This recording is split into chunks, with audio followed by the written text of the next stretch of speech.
ونستعينه ونستغفره ونعوذ بالله من شرور أنفسنا ومن سيئات أعمالنا من يهده الله فلا مضل له ومن يضلله فلا هادي له وأشهد أن لا إله إلا الله وحده لا شريك له وأشهد أن محمدا عبده ورسوله يا أيها الذين آمنوا اتقوا الله حق تقاته ولا تموتن إلا وأنتم مسلمون يا أيها الناس اتقوا ربكم الذي خلقكم من نفس واحدة وخلق منها زوجها وبث منهما رجالا كثيرا ونساء واتقوا الله الذي تساءلون به والأرحام إن الله كان عليكم رقيبا يا أيها الذين آمنوا اتقوا الله وقولوا قولا سديدا يصلح لكم أعمالكم ويغفر لكم ذنوبكم ومن يطع الله ورسوله فقد فاز فوزا عظيما أما بعد فإن خير الحديث كتاب الله وخير الهدي هدي محمد صلى الله عليه وسلم وشر الأمور محدثاتها وكل محدثة بدعة وكل بدعة ضلالة وكل ضلالة في النار. قال الله تبارك وتعالى في القرآن المجيد والفرقان الحميد أعوذ بالله من الشيطان الرجيم بسم الله الرحمن الرحيم قاف والقرآن المجيد بل عجبوا أن جاءهم منذر منهم فقال الكافرون هذا شيء عجيب أئذا متنا وكنا ترابا وذلك رجع بعيد قد علمنا ما تنقص الأرض منهم وعندنا كتاب حفيظ بل كذبوا بالحق لما جاءهم فهم في أمر مريج أفلم ينظروا إلى السماء فوقهم كيف بنيناها وزيناها وما لها من فروج والأرض مددناها وألقينا فيها رواسي وأنبتنا فيها من كل زوج بهيج تبصرة وذكرى لكل عبد منيب ونزلنا من السماء ماء مباركا فأنبتنا به جنات وحب الحصيد والنخل باسقات لها طلع نضيد رزقا للعباد وأحيينا به بلدة ميتا كذلك الخروج كذبت قبلهم قوم نوح وأصحاب الرس وثمود وعاد وفرعون وإخوان لوط وأصحاب الأيكة وقوم تبع كل كذب الرسل فحق وعيد أفعينا بالخلق الأول بل هم في لبس من خلق جديد. قال الله تبارك وتعالى في القرآن المجيد وما خلقت الجن والإنس إلا ليعبدون وقال النبي صلى الله عليه وسلم مروا أولادكم بالصلاة وهم أبناء 7 سنين واضربوهم عليها وهم أبناء 10 سنين.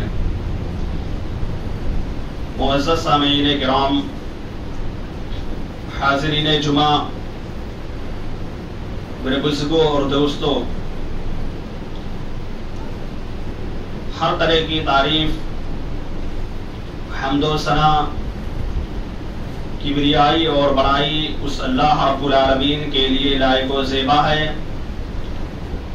جس نے ہم تمام انسانوں کو پیدا کیا اور پیدا کرنے کے بعد اس روئے زمین پر ہمارا مقصد کیا ہے اس مقصد کو بھی رب العالمین نے بیان کیا. ساتھ ہی ساتھ اللہ رب العالمین نے اپنے آخری نبی جناب محمد الرسول اللہ صلی اللہ علیہ وسلم کو اس روئے زمین پر بھیجا جنہوں نے ہماری ہدایت اور ہماری رہنمائی کے لیے قدم قدم پر چلنے کا راستہ بھی بتلایا اور شریعت میں عمل کرنے کا کیا طریقہ ہے، کن چیزوں پر عمل کیا جائے گا اور کن چیزوں سے اپنے آپ کو بچا کر رکھا جائے گا، ان ساری چیزوں کے بارے میں اللہ کے نبی صلی اللہ علیہ وسلم نے ہمیں باخبر کر دیا۔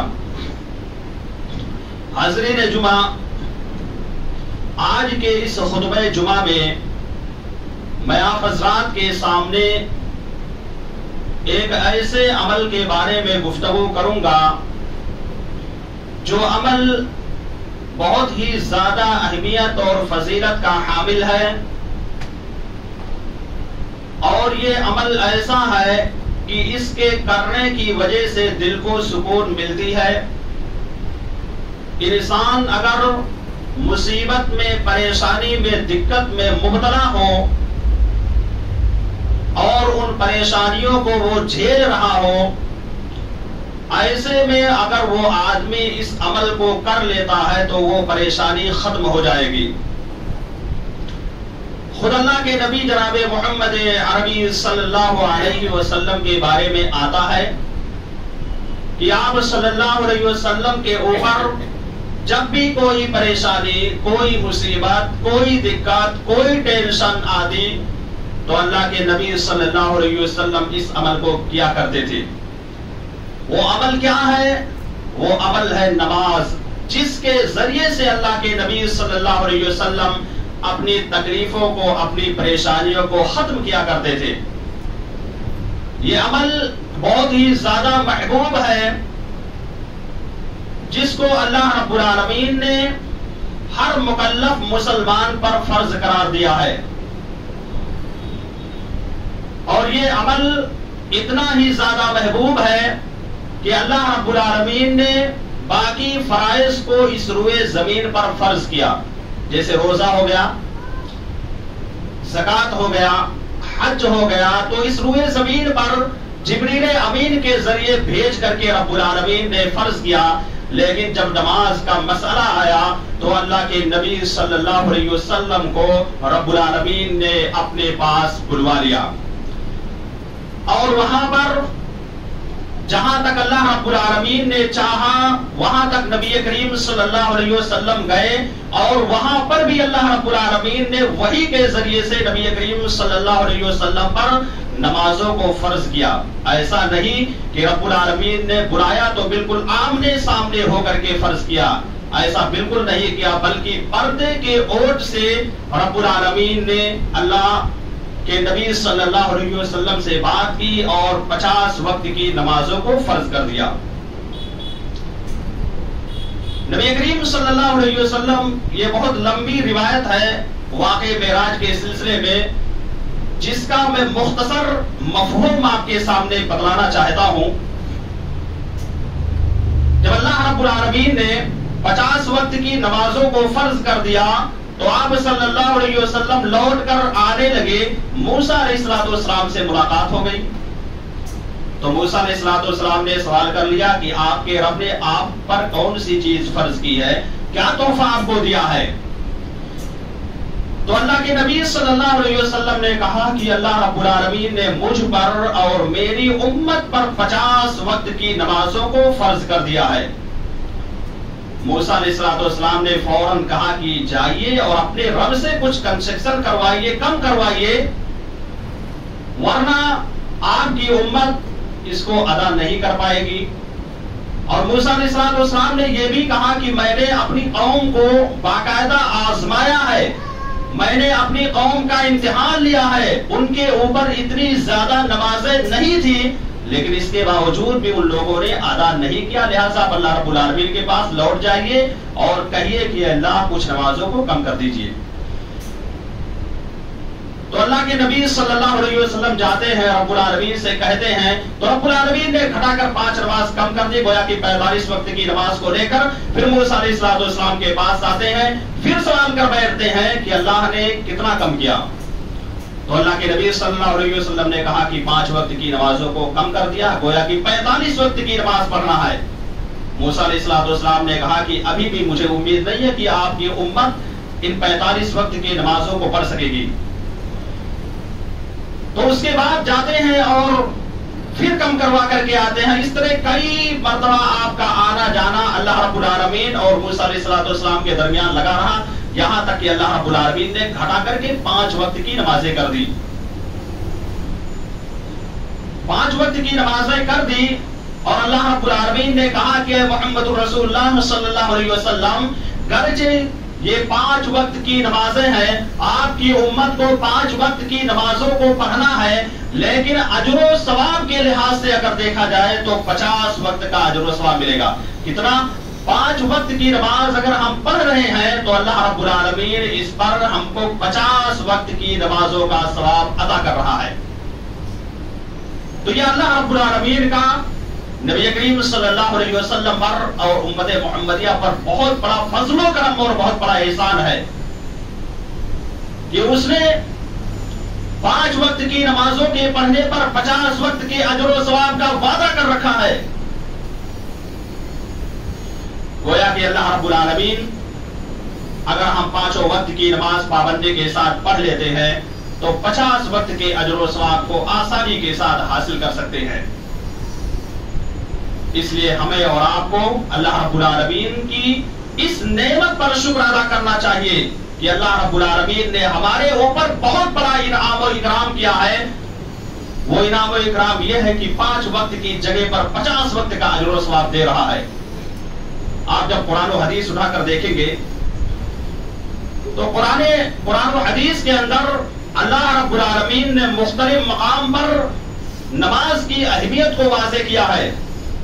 نماز کی فرضیت کو بتلایا ہے. اللہ رب العالمین نے فرمایا اقیموا الصلاۃ وآتوا الزکاۃ وارکعوا مع الراکعین، کہ نماز قائم کرو،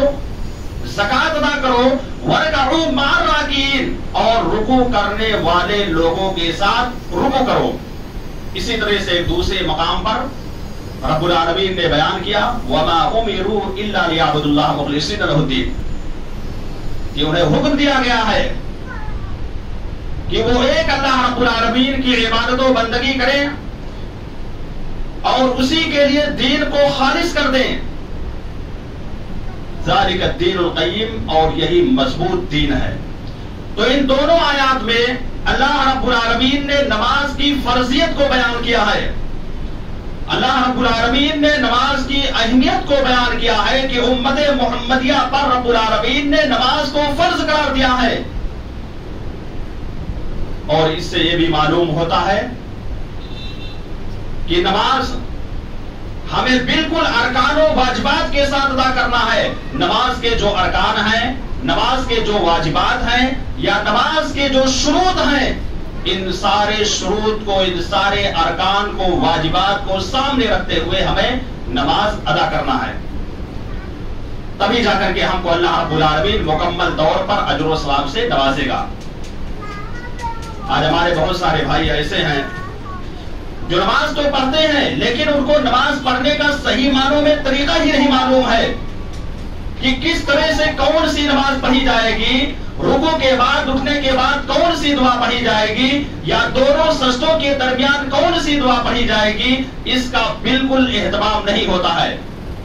بس جیسے ہی رکوع سے اٹھتے ہیں فوراً سجدے میں چلے جاتے ہیں، جبکہ وہاں پر ربنا ولک الحمد حمدا کثیرا طیبا مبارکا فیہ ثابت ہے صحیح حدیث سے. اس لیے اس پر عمل کرنے کی ضرورت ہے. اسی طرح کی اور بھی بہت ساری کمیاں ہیں. ان کمیوں کو جب ہم دور کر کے نماز پڑھیں گے تبھی جا کر کے اللہ رب العالمین 50 وقت کی نمازوں کا اجر و ثواب ادا کرے گا. رب العالمین نے قرآن مجید میں کہیں پر مکمل طور پر پوری نمازوں کی حفاظت کرنے کا حکم دیا. رب نے کہا حافظوا علی الصلوات والصلاة الوسطى وقوموا للہ قانتین،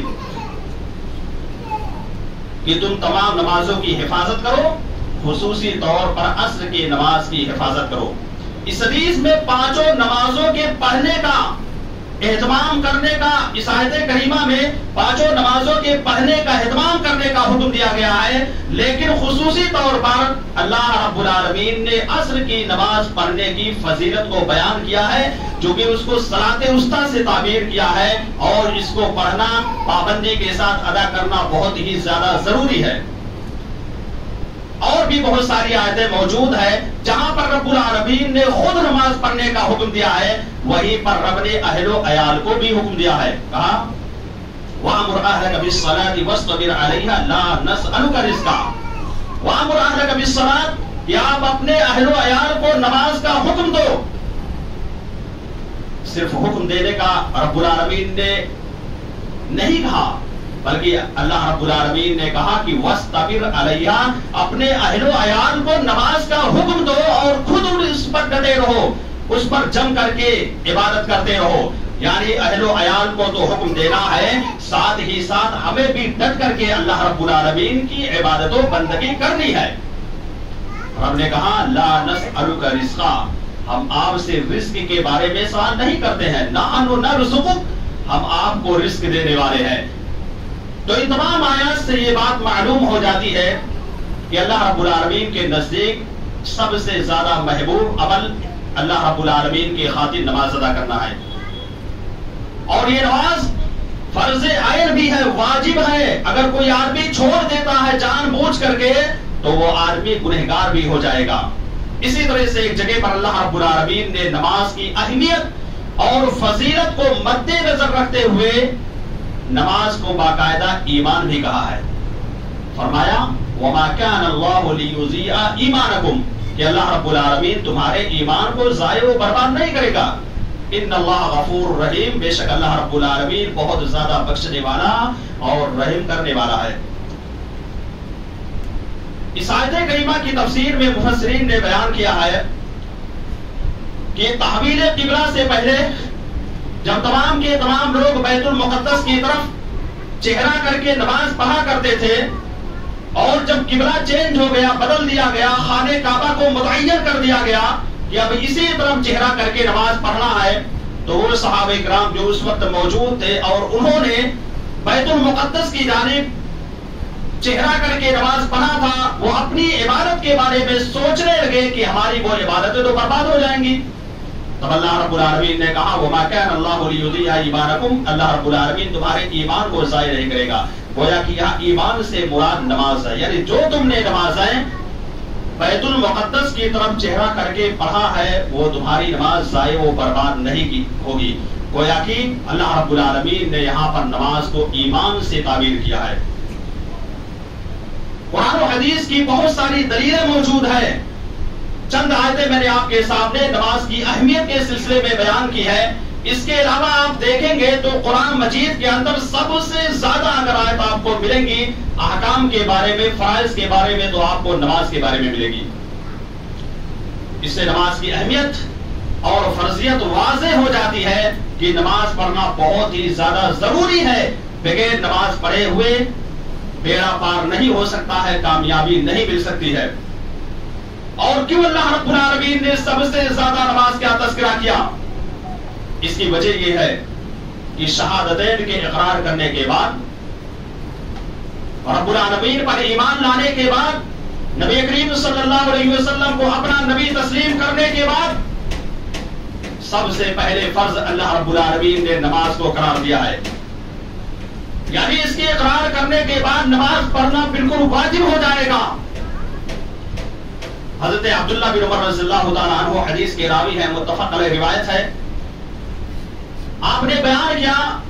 بنی الاسلام علی خمس شہادت اللہ الہ الا اللہ کہ اسلام کی بنیاد 5 چیزوں پر رکھی گئی ہے. اس بات کی گواہی دینا کہ اللہ رب العالمین کے علاوہ کوئی معبود برحق نہیں ہے، وَأَنَّ مُحَمَّدَ رَسُولُ اللَّهِ، اور محمد اللہ رب العالمین کے رسول ہیں، یہ بھی گواہی دینا ہے. وَإِقَامِ الصَّلَاةِ، نماز قائم کرنا، وَإِيتَاءِ الزَّكَاةِ، زکات ادا کرنا، وَحَجِّ الْبَيْتِ، اور بیت اللہ کا حج ادا کرنا، وَصَوْمِ رمضان، اور رمضان کے مہینے کا روزہ رکھنا.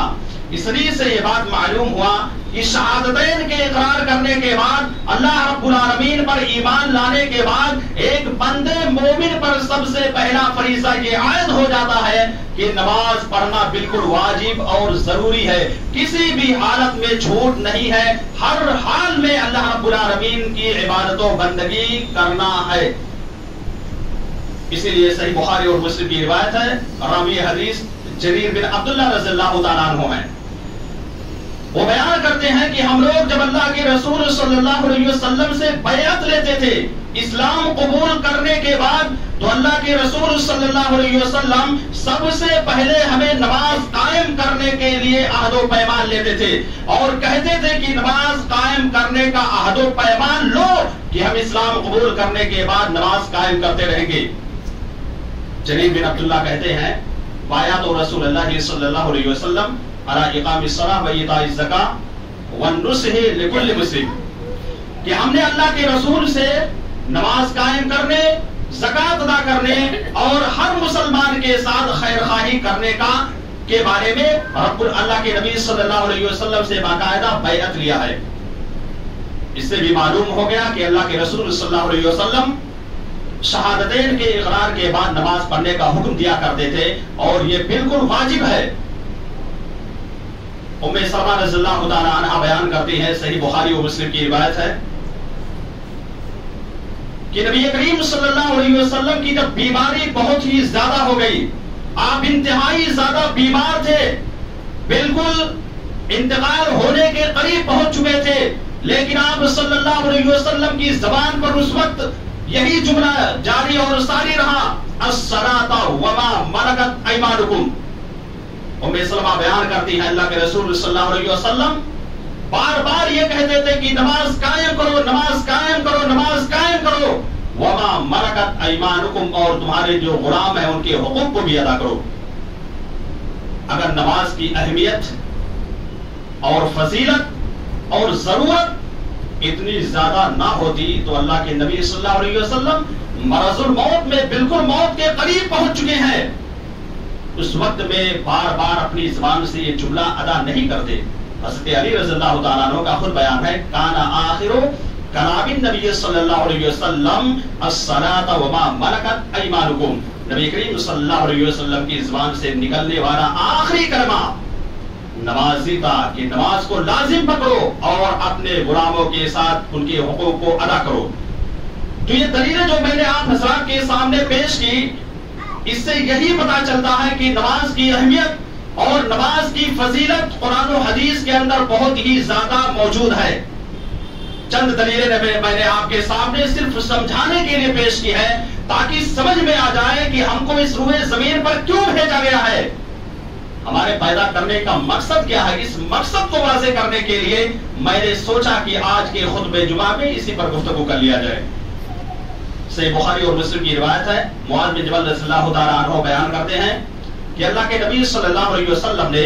جب ان کو گورنر بنا کر کے یمن کی طرف روانہ کیا تو کیا کہا، انک تأتی قوما من اہل الکتاب، یہ معاذ بن جبل تم اہل کتاب کی قوم کی طرف دائی بنا کر کے بھیجے جا رہے ہو، تم کو بھیجا جا رہا ہے تو سب سے پہلے ان کو شہادتین کی اقرار کرنے کی طرف گواہی دینا، بلانا اور کہنا کہ اللہ رب العالمین نے تمہارے بارے میں یہ کہا ہے کہ تم اللہ رب العالمین کی وحدانیت کو تسلیم کرو اور نبی کریم صلی اللہ علیہ وسلم کو اپنا آخری نبی مان لو۔ جب وہ لوگ یہ بات مان لیں گے تو اللہ کے نبی نے کہا فَإِنْهُمْ أَتَاوْا لِذَلِكَ فَأَعْلِمْهُمْ أَنَّ اللَّهَ افْتَرَضَ عَلَيْهِمْ 5 صلوات فِي كُلِّ يَوْمٍ وَلَيْلَةٍ،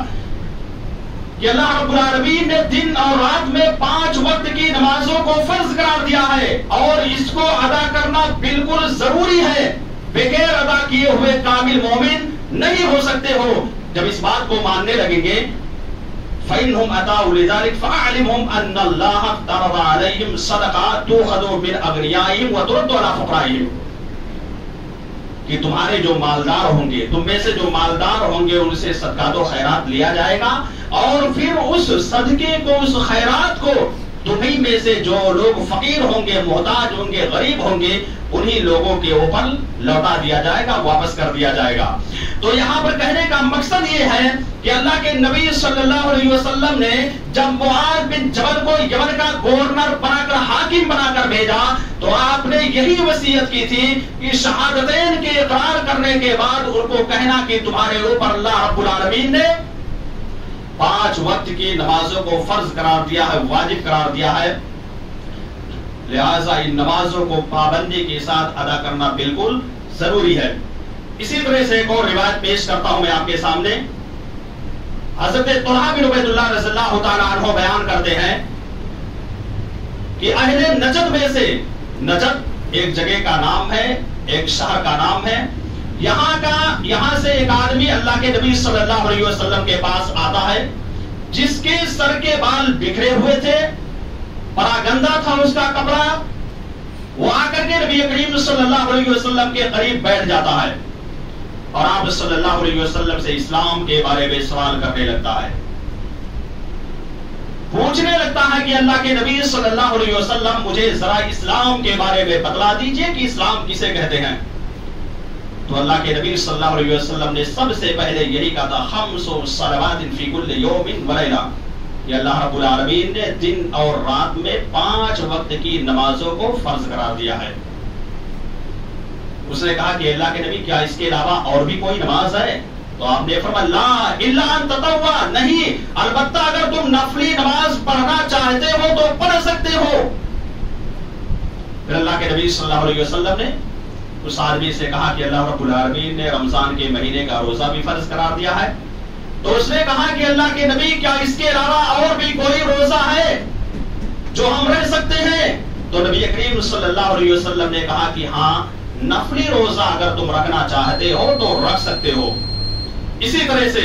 اللہ کے نبی صلی اللہ علیہ وسلم نے اس آدمی سے بیان کیا کہ اللہ رب العالمین نے زکوٰۃ فرض کیا ہے جو نصاب پر پہنچنے کے بعد واجب ہو جاتا ہے انسان کے اوپر، اور سال مکمل ہونے کے بعد کہ اس کو صدقات و خیرات نکالنا پڑے گا، دینا پڑے گا. تو ان فرائض کے بارے میں جب اللہ کے نبی نے بیان کیا تو وہ آدمی کہنے لگا واللہ لا ازید ولا ھذا ولا انقص، کہ اللہ رب العالمین کی قسم جتنا آپ نے بتلایا ہے، جن جن چیزوں کے بارے میں آپ نے ہم کو حکم دیا ہے، میں اس سے نہ زیادہ کروں گا نہ کم کروں گا. اللہ کے نبی صلی اللہ علیہ وسلم کے کانوں میں یہ بات پہنچ گئی. آپ نے کہا افلح ان صدقہ، کہ وہ آدمی کامیاب ہو گیا اگر اس نے ایسا ہی کیا جیسا وہ کہہ کر کے جا رہا ہے کہ نہ اس میں کمی کروں گا اور نہ زیادتی کروں گا. اگر اسی کے مطابق عمل کر لیا تو وہ آدمی کامیاب ہو جائے گا، وہ آدمی امتحان میں پاس ہو جائے گا. تو یہاں پر اس حدیث کے پیش کرنے کا مقصد یہی ہے کہ اللہ رب العالمین نے شہادتین کے اقرار کرنے کے بعد سب سے پہلے امت کے لوگوں پر، چاہے وہ مرد ہوں یا عورتیں ہوں، چاہے بچہ ہو جو بالغ ہو گیا ہو یا بچی ہو جو بالغ ہو چکی ہو، اس کے اوپر نماز پڑھنا انتہائی زیادہ ضروری ہے. بغیر نماز کے بیڑا پار ہونے والا نہیں ہے، کوئی بھی انسان کامیاب نہیں ہو سکتا ہے. آج بڑے افسوس کے ساتھ کہنا پڑتا ہے، ماشاءاللہ جمعہ کی نماز میں دیکھا جاتا ہے پوری مسجدیں فل رہتی ہیں، بھری رہتی ہیں، لیکن جمعہ کے علاوہ جیسے عصر کی نماز آتی ہے پھر وہی 10 5 لوگ 15 لوگ 20 لوگ رہتے ہیں. یہ بڑے افسوس کا مقام ہے. اللہ رب العالمین نے اور نبی کریم صلی اللہ علیہ وسلم نے بھی خود نماز پڑھنے کا حکم بھی دیا ہے کہ نماز پڑھنے کا اہتمام کرو، ساتھ ہی ساتھ اپنی آل و اولاد کو بھی نماز پڑھنے کا پابند بناؤ. یہ کب ہوگا؟ یہ اسی وقت ہوگا جب آپ خود نماز پڑھیں گے، آپ 5 وقت کی نمازوں کا اہتمام کریں گے تو آپ کی آل و اولاد جو ہے نماز کا پابند ہوگی، وہ نماز پڑھتی رہے گی. یا اگر وہ نہیں پڑھے گی تو آپ اس بچے سے اس بچی سے کہہ سکتے ہیں کہ بیٹا نماز پڑھو، بیٹی نماز پڑھو، اللہ رب العالمین نے فرض کیا ہے. یہ آپ اسی وقت کہیں گے جب آپ خود کر کے دکھلائیں گے. اللہ کے نبی صلی اللہ علیہ وسلم صحیح بخاری و مسلم کی روایت میں بیان کرتے ہیں، مروا اولادکم بالصلاۃ وہم ابناء 7 سنین واضربوہم علیہا ابناؤہم 10 سنین، کہ جب تمہارے بچے 7 سال کے ہو جائیں اگر نماز پڑھنے کا حکم دو، اور جب وہ 10 سال کے ہو جائیں نماز نہ پڑھیں تو نماز نہ پڑھنے کی وجہ سے ان کو مارو پیٹو، ہر حال میں ان کو نماز کا پابند بنانا ہے. یہ کس کی ذمہ داری ہے؟ آج ہمارے بچے ہیں تو یہ والدین کی ذمہ داری بنتی ہے کہ اپنے بچوں کو نماز کا پابند بنائے. اللہ رب العالمین نے بیان کیا یا ایھا الذین آمنوا قوا انفسکم واہلکم نارا، کہ وہ لوگوں جو ایمان لائے ہو، قوا انفسکم، تم اپنے آپ کو بچاؤ اور اپنے اہل و عیال کو جہنم کی آگ سے بچاؤ. تو ہم اپنے آپ کو اور اپنے اہل و عیال کو جہنم کی آگ سے کب بچا سکتے ہیں؟ جب خود ہم عمل صالح کریں گے، جب ہم خود نیکیاں کریں گے، جب ہم خود نماز کے پابند ہوں گے، تبھی جا کر کے ہم اپنی آل و اولاد کو اور اپنی بیوی کو، اپنے بچے کو نماز پڑھنے کا حکم دیں گے۔ میرے بھائی اور دوستو، یہ دنیا کی زندگی صرف اور صرف ابتلا اور آزمائش کے لیے ہے۔ یہاں پر اللہ رب العالمین نے ہمارا امتحان لینے کے لیے بھیجا ہے۔ جو بھی اللہ رب العالمین نے ہم کو زندگی دے رکھی ہے، 60-65 سال کی زندگی، اس زندگی میں اللہ رب العالمین ہمارا امتحان لینا چاہتا ہے کہ کون بندہ ہے جو اللہ رب العالمین کے فرمان کے مطابق زندگی گزارتا ہے، اور کون بندہ ہے جو رب العالمین کی نافرمانی کرتا ہے۔ رب العالمین نے بیان کیا، جو لوگ اللہ رب العالمین کے فرما بردار بندے ہوں گے، جو لوگ نماز پڑھنے کا اہتمام کریں گے، ہم نے ان کے لیے ایسی جنات تیار کر رکھی ہیں جس کے نیچے سے نہریں جاری ہوں گی، ساری ہوں گی، اور اسی میں ایسے لوگوں کو داخل کیا جائے گا، اور ایسے محلات اور ایسے مقام اللہ رب العالمین نے ایسی جگہیں تیار کر رکھی ہیں جو صرف اور صرف اللہ رب العالمین نے نماز پڑھنے والے لوگوں کے لیے، عمل صالح کرنے والے لوگوں کے لیے، روزہ رکھنے والے لوگوں کے لیے تیار کر رکھا ہے۔ میرے بھائی اور دوستو، اللہ کے نبی صلی اللہ علیہ وسلم ایک حدیث میں بیان کرتے ہیں کہ رأس الامر الاسلام وعمودہ الصلاۃ وذروۃ سنامہ الجہاد، کہ معاملے کی بنیاد اور معاملے کی جڑ اگر کوئی ہے تو وہ اسلام ہے، اور وعمودہ الصلاۃ، اور اس کا کھمبا، پلر، یا اسی طرح سے جو بھی آپ ستون کہہ لیں جس پر بلڈنگ کو کھڑا کیا جاتا ہے، وہ نماز ہے۔ اور اسی طرح سے آپ نے جہاد کے بارے میں بھی بیان کیا کہ یہ جہاد بھی بہت ہی افضل عمل ہے۔ پتہ یہ چلا کہ جس طرح آپ جب گھر تیار کرتے ہیں، بناتے ہیں، اور اس کے چھت کو لادنا رہتا ہے، بلڈنگ بنانے کے لیے آپ ستون کو، کھمبے کو کھڑا کرتے ہیں، تبھی جا کر کے وہ چھت لد سکتا ہے اور وہ گھر مکمل طور پر بن کر تیار ہو سکتا ہے۔ اسی طرح سے اگر اسلام میں نماز نہیں ہے تو آپ کا ایمان لانا قابل ناقابل معافی ہوگا، آپ کا ایمان لانا یہ مکمل نہیں ہو سکتا ہے۔ آپ اسی وقت اپنے آپ کو کامل مومن اور مکمل مومن کہہ سکتے ہیں جب آپ پانچوں نمازوں کے پڑھنے کا اہتمام کریں گے، لیکن آپ نماز کے پڑھنے کا اہتمام نہیں کریں گے تو آپ کا ایمان لانا آپ کو کچھ بھی فائدہ نہیں پہنچا سکتا ہے۔ ہو سکتا ہے اللہ رب العالمین آپ کو معاف کر دے، لیکن اللہ رب العالمین کی مشیت کے تعلق سے ہے، وہ چاہے گا تو جہنم کے اندر بھی داخل کر سکتا ہے۔ اس لیے میرے بھائیوں اور دوستوں، آپ خود نماز پڑھیے اور اپنی آل و اولاد کو بھی نماز پڑھنے کا حکم دیجیے۔ یہ ہماری اور آپ کی ذمہ داری ہے۔ آپ اگر باپ ہیں تو آپ کی ذمہ داری بنتی ہے کہ آپ اپنے بیٹے کو نماز پڑھائیں۔ آپ اگر بھائی ہیں تو آپ پر ذمہ داری بنتی ہے کہ آپ اپنے بھائی کو نماز پڑھنے کا حکم دیں۔ آپ اگر شوہر ہیں تو آپ کے اوپر یہ ذمہ داری بنتی ہے کہ آپ اپنی بیوی کو نماز پڑھنے کا حکم دیں، ورنہ اگر آپ نماز پڑھنے کا حکم نہیں دیں گے تو یہ بات یاد رکھنا، کل قیامت کے روز اللہ رب العالمین کے سامنے اس کے بارے میں جواب دہ ہونا پڑے گا۔ جب تک آپ جواب نہیں دیں گے اپنے گھر والوں کے تعلق سے، تب تک آپ کا مسئلہ حل نہیں ہو سکتا ہے۔ میرے بھائی اور دوستو، اور اسی طرح سے ایک حدیث میں اللہ کے نبی نے بیان کیا، اول ما یحاسب به العبد یوم القیامہ الصلاۃ، کہ قیامت کے روز بندے سے سب سے پہلے جس چیز کے بارے میں سوال کیا جائے گا وہ نماز کے بارے میں ہوگا۔ فَإِن صَلُحَتْ صَلُحَ سَائِرُ عَمَلِهِ،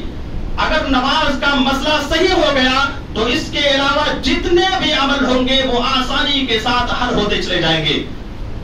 لیکن اگر نماز کا مسئلہ ٹیڑھا ہو گیا، آپ نے نماز نہیں پڑھی، تو اس کے علاوہ آپ نے چاہے جتنی نیکیاں کر رکھی ہوں پہلے سے، دوسرے عمل، صدقات و خیرات کر کے، روزہ رکھ کر کے یا حج وغیرہ کر کے، لیکن نماز نہیں ہے، یہاں پر اگر آپ کی گاڑی پھنس گئی تو آگے جلدی نکل نہیں سکتی ہے۔ اس لیے آپ پہلے اس مرحلے کو حل کیجئے اور اس کو بالکل پائیدار بنائیے، مضبوط بنائیے، تاکہ یہ آسانی کے ساتھ حل ہو جائے، اور ادھر اگر تھوڑی بہت کمی ہو جائے گی تو انشاءاللہ اللہ رب العالمین اس کو آسانی کے ساتھ حل کرا دے گا اور آپ جنت کے اندر داخل ہو سکتے ہیں۔ تو نماز پڑھنا میرے بھائی اور دوستو یہ دین کا ستون ہے اور فریضہ ہے، جس کو ادا کرنا بہت ہی زیادہ ضروری ہے۔ نماز کی فضیلت کے سلسلے میں چند حدیثیں اور آیتیں میں آپ کے سامنے پیش کرتا ہوں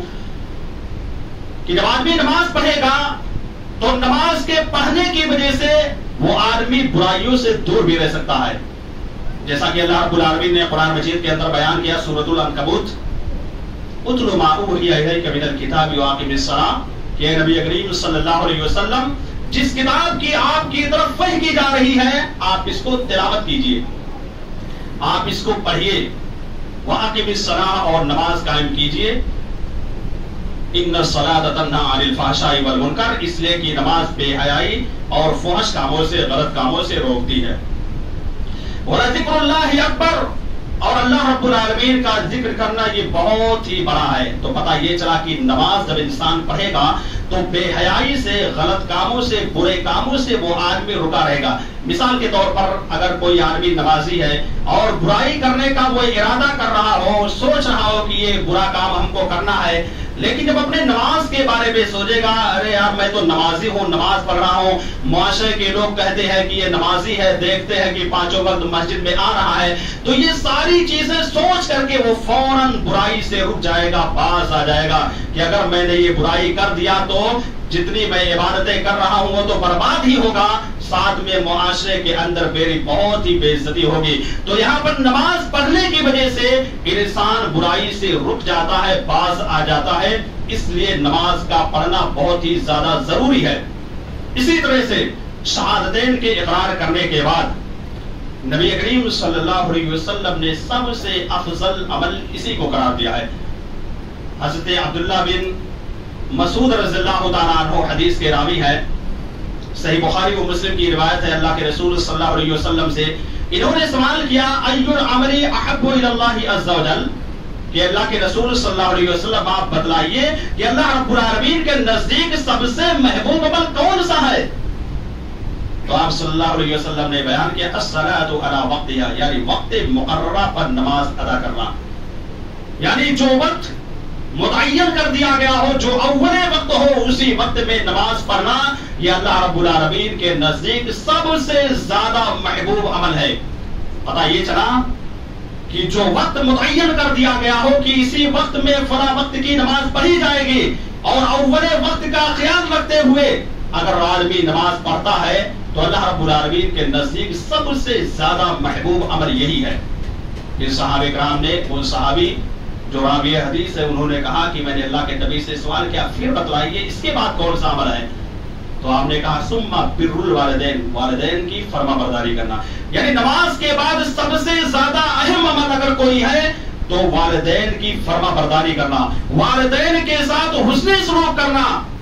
والدین کے ساتھ اپنے اخلاق و کردار کو بہتر سے بہتر بنا کر کے پیش کرنا۔ والدین جب بڑھاپے کے ایام میں پہنچ جائے تو ان کی خدمت کرنا یہ سب سے بہتر اور افضل عمل ہے۔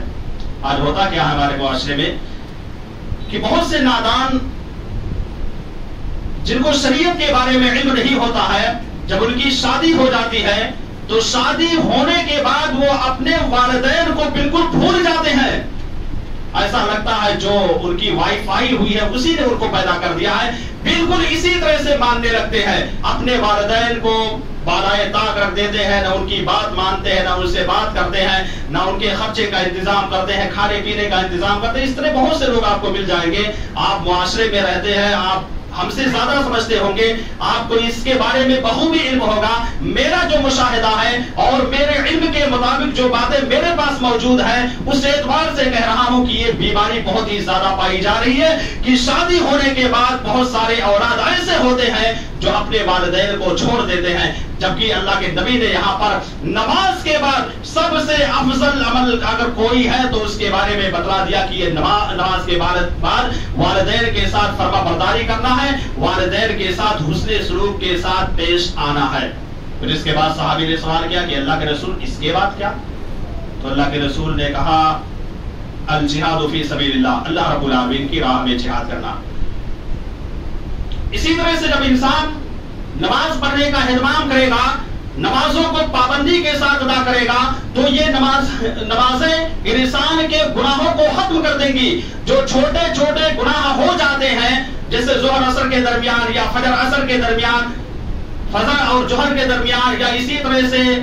عشاء اور مغرب کے درمیان، یا رات میں کسی بھی وقت اگر چھوٹے چھوٹے گناہ ہوتے ہیں تو آپ ایک نماز پڑھتے ہیں اور اس کے پڑھنے کی وجہ سے اس سے پہلے جو گناہ ہو گیا ہوتا ہے وہ ختم ہو جاتا ہے۔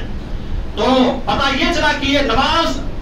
صغیرہ گناہوں کو جڑ سے مٹا دیتا ہے، کبیرہ گناہ کو چھوڑ کر کے جو چھوٹے چھوٹے گناہ ہوتے ہیں ان گناہوں کو اللہ رب العالمین اس نماز کے ذریعے سے ختم کر دیتا ہے، مٹا دیتا ہے۔ میرے بھائی اور دوستو، یہ ساری فضیلتیں ہیں نماز کی۔ اور اسی طرح سے ایک آدمی وضو کرتا ہے، یہ ساری حدیثیں آپ سنتے ہوں گے، بار بار بھی آپ نے سنا ہے اس کو، کہ جب انسان وضو کرتا ہے تو وضو کرنے کی وجہ سے ہاتھ دھلتا ہے تو جو ہاتھ سے گناہ کرتا ہے وہ ختم ہو جاتا ہے، زبان سے اس نے کچھ کہا ہوتا ہے غلط چیز ہے وہ گناہ ختم ہو جاتا ہے، پیروں سے اگر غلط کام کیا ہے تو وہ گناہ ختم ہو جاتا ہے، اس طرح سے جو ہے اس کے گناہ ختم ہو جاتے ہیں۔ لیکن وہ انسان جو پانچوں وقت کی نمازوں کے پڑھنے کا اہتمام نہیں کرتا ہے، صرف جمعہ کے دن نماز پڑھنے کے لیے آتا ہے، بتلائیے آخر اس کے گناہ ویسے کے ویسے رکھے رہتے ہیں، حتیٰ پر اپنے گناہوں کو اکٹھے کر کے اپنے پاس رکھا رہتا ہے۔ اس لیے سب سے بہترین طریقہ یہی ہے کہ نماز پڑھ کر کے اپنے گناہوں کو ختم کیا جائے۔ کوئی بھی انسان نہیں کہہ سکتا، نہ میں کہہ سکتا ہوں نہ آپ کہہ سکتے ہیں کہ ہم سے گناہ نہیں ہوتے، گناہ تو ہر انسان سے ہو سکتے ہیں۔ اس لیے گناہوں کے بعد سب سے بہترین ذریعہ یہی ہے کہ نماز کے ذریعے سے اپنے گناہوں کو ختم کیا جائے۔ تو یہ ساری فضیلتیں تھیں جو میں نے آپ کے سامنے بیان کیا۔ اب آئیے جو لوگ نماز ترک کرتے ہیں، چھوڑتے ہیں، 2 منٹ 3 منٹ کے اندر انشاءاللہ میں بیان کرتا ہوں، جو لوگ نمازوں کو ترک کر دیتے ہیں، چھوڑ دیتے ہیں، ان کے بارے میں اللہ کے نبی صلی اللہ علیہ وسلم نے بیان کیا، من ترک الصلاۃ متعمدا فقد کفر، کہ جس نے جان بوجھ کر کے ایک بھی نماز ترک کر دیا تو اس نے کفر کیا۔ کافر تو نہیں ہوا لیکن کفر والا کام اس نے کر دیا۔ تو جان بوجھ کر کے ہمیں نمازوں کو ترک نہیں کرنا چاہیے، اور جو جان بوجھ کر کے پورے ہفتے نماز سے گول رہتے ہیں، پورا ہفتہ پڑھنے کا اہتمام نہیں کرتے ہیں، اس کے بارے میں اللہ رب العالمین یا نبی کریم صلی اللہ علیہ وسلم کیا کہتے؟ وہ تو اللہ ہی اور اس کے رسول ہی اس کے بارے میں بخوبی علم رکھتے ہیں، واللہ اعلم۔ اور اسی طرح سے جو لوگ نماز پڑھنے کا اہتمام نہیں کرتے ہیں، ان کے بارے میں اللہ رب العالمین نے بیان کیا کہ یہ منافقوں کی صفت اپنے اندر پیدا کر کے رکھتے ہیں۔ جیسے منافق لوگ ہوتے تھے، نماز پڑھتے تھے لیکن نماز جب پڑھتے تھے تو کوتاہی کر کے، کاہلی کر کے، کسی طرح سے ایسا لگ رہا بڑی پریشانی میں آ کر کے نماز پڑھ رہے ہیں، اس طرح سے وہ نماز پڑھتے تھے، اور ان کا مقصد صرف یہ ہوتا تھا کہ لوگ دیکھیں اور کہیں کہ یہ بھی آدمی نماز پڑھ رہا ہے، حالانکہ وہ حقیقی معنوں میں منافق ہوتا تھا۔ تو منافقوں کی صفت بھی اللہ رب العالمین نے قرار دی ہے، جو نماز نہیں پڑھتے ہیں یا جو نماز پڑھتے ہیں لیکن ایک وقت پڑھتے ہیں 2 وقت کا چھوڑ کر بیٹھ جاتے ہیں، تو ایسے لوگوں کے بارے میں یہ آیت کریمہ صدق ہو سکتی ہے۔ اس لیے میرے بھائی اور دوستو، اس صفت کو ہمیں اپنے اندر پیدا نہیں کرنا ہے۔ اسی طرح سے حضرت معاذ بن جبل رضی اللہ تعالیٰ عنہ بیان کرتے ہیں کہ ایک شخص نے اللہ کے رسول صلی اللہ علیہ وسلم سے کہا کہ اللہ کے رسول صلی اللہ علیہ وسلم، آپ مجھے کسی ایسے عمل کے بارے میں بتلا دیجئے جس کو میں عمل کر کے جنت میں داخل ہو جاؤں۔ تو اللہ کے رسول صلی اللہ علیہ وسلم نے کہا کہ نماز قائم کرو اور اپنے والدین کی اطاعت و فرما برداری کرو، گرچہ تمہارے والدین تم کو اپنے گھر سے باہر نکال کر بھگا دیں، مال نہ دیں، گھر نہ دیں، تب بھی تم کو ہر حال میں والدین کے ساتھ حسن سلوک کرنا ہے۔ اور آگے آپ نے یہ بھی بیان کیا کہ گرچہ تمہارے اوپر عذاب ڈال دیا جائے، تم کو جلا دیا جائے، لیکن کبھی بھی اللہ رب العالمین کے ساتھ کسی دوسرے کو شریک و ساجد مت ٹھہرانا، اللہ رب العالمین کی عبادت و بندگی میں کسی اور کو شریک و ساجد ٹھہرانے کی کوشش مت کرنا۔ اللہ رب العالمین اس کے ذریعے سے تمہارے گناہوں کو معاف کر دے گا اور تم کو جنت کے اندر داخل کر دے گا۔ تو اللہ کے نبی صلی اللہ علیہ وسلم کا ایک واقعہ آتا ہے، وہ بھی حدیث کے حوالے سے ہے۔ نبی کریم صلی اللہ علیہ وسلم جب سوتے تھے تو سونے کے وقت آپ خواب دیکھتے تھے، صحابہ کرام رضوان اللہ علیہم اجمعین بھی خواب دیکھا کرتے تھے، اور جب آپ نماز پڑھا کر کے بیٹھتے تھے تو باقاعدہ سوال کرتے تھے کہ آج رات کس نے خواب دیکھی ہے۔ تو صحابہ کرام اپنے اپنے خواب کو بیان کرتے، اللہ کے رسول صلی اللہ علیہ وسلم اس خواب کی تعبیر بیان کرتے تھے۔ ایک رات آپ سوئے ہوئے تھے، آپ نے فجر کی نماز کے بعد صحابہ کرام سے سوال کیا کہ آج کس نے خواب دیکھی ہے؟ تو صحابہ کرام نے بالکل خاموشی کا مظاہرہ پیش کیا اور یہ کہا کہ اللہ کے نبی آج ہم میں سے کسی نے خواب نہیں دیکھی ہے. اللہ کے نبی نے کہا کہ میں نے خواب دیکھی ہے. وہ خواب یہ ہے کہ میں نے دیکھا کہ دو آدمی میرے پاس آئے اور مجھ کو پکڑ کر کے اٹھا کر لے گئے اور ایک جگہ پر وہاں پہنچا دیا. میں نے دیکھا کہ ایک آدمی, اللہ کے نبی کی حدیث ہے, انہی کے الفاظ کو میں بیان کر رہا ہوں, ایک آدمی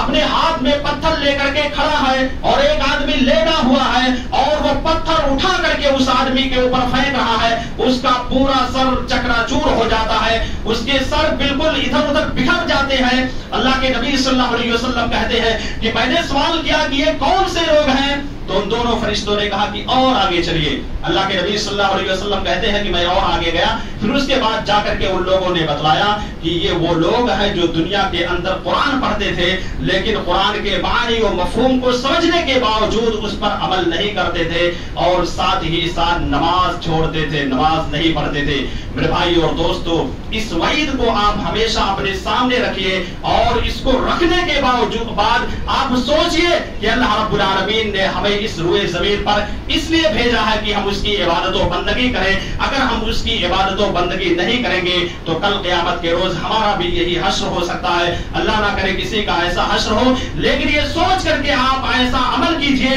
کہ اللہ رب العالمین آپ کے گناہوں کو معاف کر دے اور آپ کو جنت کے اندر داخل کرے. اللہ رب العالمین سے میں دعا کرتا ہوں کہ الہ العالمین ہم تمام لوگوں کو نماز پڑھنے کی توفیق عطا فرما. الہ العالمین تو ہمیں عمل صالح کرنے کی توفیق عطا فرما. الہ العالمین ہمارے وہ بھائی جو نماز نہیں پڑھتے ہیں, اللہ تو ان کو پکا سچا نمازی بنا دے. الہ العالمین جو نماز کی اہمیت کو نہیں جانتے ہیں, اللہ تو ان کو ان کے دل و دماغ کے اندر نماز کی اہمیت کو ڈال دے. آمین. وآخر دعوانا الحمدللہ رب العالمین.